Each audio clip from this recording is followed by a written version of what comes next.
Jā, tas strīpiņš ar to video, to viss parāda, kā tiks tas dzimuma akts veikts, ja, starp diviem vīriešiem. Es pat nebrīnos, abrīnot, ko tādu Redditā vai YouTubā nevar likt, vai ne? Bet man caur signālu tikā, ka viņi to visu filmēja. Es tā kā varēju tieši tajā kamerā. Es tur tā kā ielikos iekšā caur satelītiem, tā kā redzu arī uzhakoju. Es pilnīgi man tā kā uzraugu. Tur pie tāda šausminoša porno bija divi vīrieši, ka es vienkārši sāku vēmt. Es ātri tā kā mēģināju acīm ciet aizvērts, atkal attaisu acis, atkal redzu. Es sāku orķēt, man tā kā kaut kāda tā kā paralīze sākās, sāku trīcēt kaut ko tik šausminoši ieraudzīt. Tur bija jebal. Tas ir bija dirsāna. Nu jā, ķipā arī, vai tas ir fakts tāds, ne?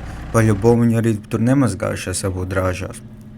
Vienkārši strīpiņam jau bija, ne tam pašam Kasparam vai kurš tur, viņam bija zēbal to sūdē no pīmas sūkā, tāpēc viņš to dirs izmazgāja, zini. Lai tīri dirs, lai viss pēc. Tā nav netirs sūdēns pīmas jāsūkā, gan jau. Nu, tas ir šausminoši. Tas ir bļavāks. Un tas viss tiek kaut kādos saitos, ja, publicēts, ja, kaut kādos, ja. Pārdots video, ja, pārdots visādi geju video, ja, par to viņi ar kaut ko naudu, ja.